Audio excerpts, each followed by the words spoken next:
The Gaza Strip, a sliver of land perched precariously on the Mediterranean coast, is once again engulfed in violence. Rockets streak across the sky, followed by the terrifying thunder of Israeli airstrikes. Amid this latest chapter of bloodshed, a familiar figure has thrust himself back into the maelstrom: Donald J. Trump. Trump, never one to shy away from the world stage, has injected himself into the Gaza crisis with characteristic bluster and unorthodoxy. His pronouncements and proposals, met with a mixture of bewilderment and condemnation, have left the world wondering, is he a peacemaker, a provocateur, or perhaps a bit of both?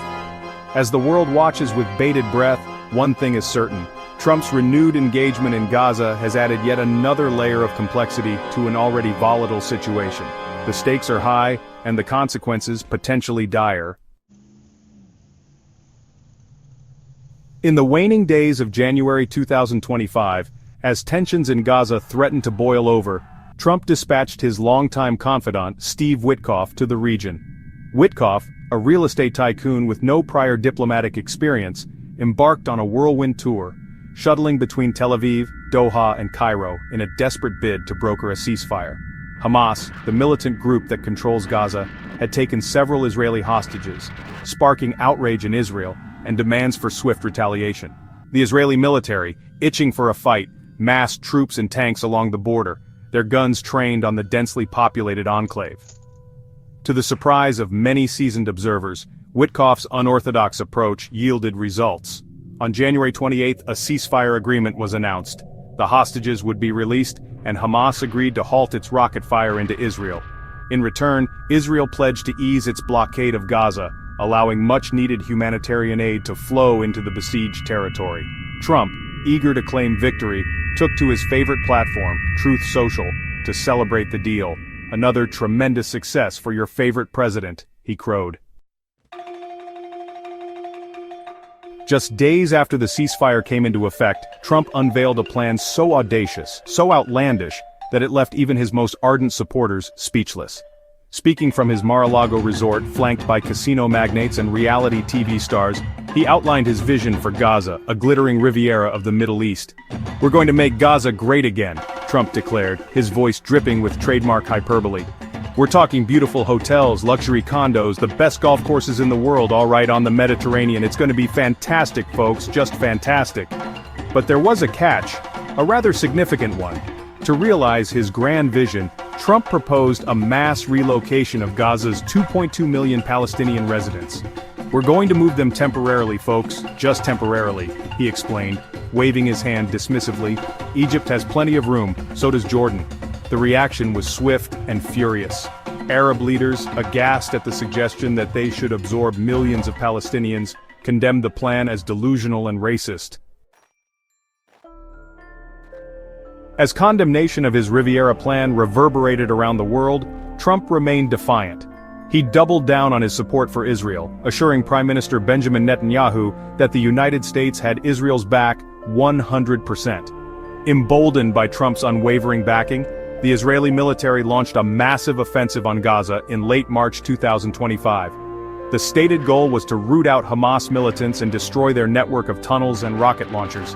But the reality on the ground was far more grim. Israeli warplanes pounded Gaza City and other urban centers, reducing entire neighborhoods to rubble. Hospitals, schools, and mosques were not spared. The death toll mounted with each passing day. The vast majority of the victims, Palestinian civilians, including women and children. International calls for a ceasefire were met with indifference by both Israel and the United States. Trump insisted that Israel had the right to defend itself and must be allowed to achieve total victory over Hamas. The offensive raged on for 3 days, leaving behind a trail of devastation and despair. Section 5. Echoes of the first term, from Jerusalem to the Golan, a consistent stance. Trump's recent actions in Gaza, while undoubtedly provocative, are not entirely out of character. They represent a continuation, albeit a more overt and aggressive one, of the pro-Israel policies that defined his first term in office. From the moment he stepped into the Oval Office in 2017, Trump made it clear that he was breaking with decades of American policy in the Middle East. He embraced Israel's right-wing government with an almost evangelical fervor, showering it with praise, weapons, and diplomatic cover. In a move that delighted Israel and infuriated the Arab world, Trump formally recognized Jerusalem as Israel's capital and moved the U.S. embassy there from Tel Aviv. These actions cemented Trump's legacy as the most pro-Israel president in American history. Section 6. The Shadow of Tehran. From maximum pressure to the shores of Gaza. While Trump's pro-Israel stance has been a constant throughout his political career, his recent focus on Gaza represents a notable shift from his first term, when his Middle East policy was dominated by a single-minded obsession, Iran. Trump viewed Iran as the region's biggest threat, a rogue state bent on developing nuclear weapons and exporting terrorism. He withdrew the United States from the Iran nuclear deal, which he had denounced as the worst deal ever negotiated, and imposed crippling sanctions on the Islamic Republic. Trump's maximum pressure campaign against Iran brought the two countries to the brink of war on several occasions. In January 2020, he ordered the assassination of Qasem Soleimani, a powerful Iranian general, in a drone strike in Iraq. However, with his return to the White House, Trump's attention has shifted away from Iran and towards the Israeli-Palestinian conflict. This shift may reflect a calculation that a resolution of the Palestinian issue, however improbable, could pave the way for a broader realignment of the region against Iran. Section 7. A chorus of condemnation, Arab anger, Palestinian fury, and global unease. Trump's recent actions in Gaza have been met with a chorus of condemnation from Arab governments, Palestinian leaders, and international organizations. His Riviera plan in particular has drawn widespread outrage and ridicule, further isolating the United States on the world stage. Arab leaders, already wary of Trump's close ties to Israel, have reacted with fury to his proposal to relocate millions of Palestinians to their countries.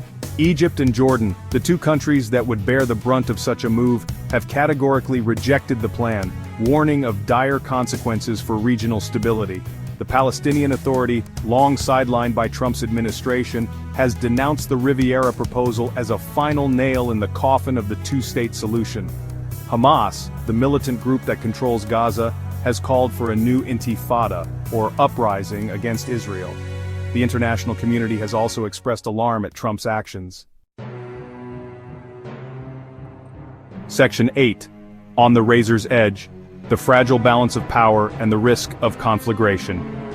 Trump's return to the Middle East has injected a dangerous dose of volatility into an already combustible region. His actions, driven by a potent mix of pro-Israel zeal, disdain for diplomacy, and a penchant for grand, often unrealistic schemes, have left the region teetering on the brink of a wider conflict. The Israeli-Palestinian conflict, long a festering wound at the heart of the Middle East, has been exacerbated by Trump's embrace of Israel's right-wing government and his dismissal of Palestinian aspirations.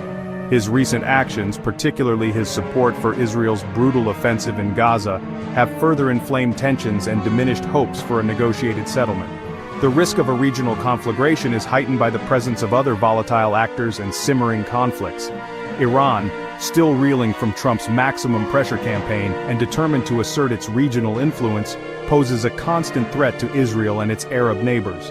Trump's erratic behavior and disdain for traditional diplomatic norms have only added to the sense of uncertainty and apprehension in the region. Section 9. Peacemaker or provocateur? Trump's turbulent legacy in the Middle East.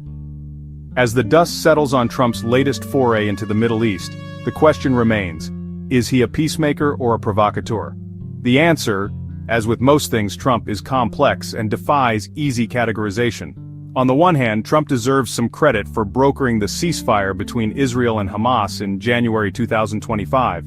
The deal, however short-lived, averted a major escalation of violence and secured the release of Israeli hostages.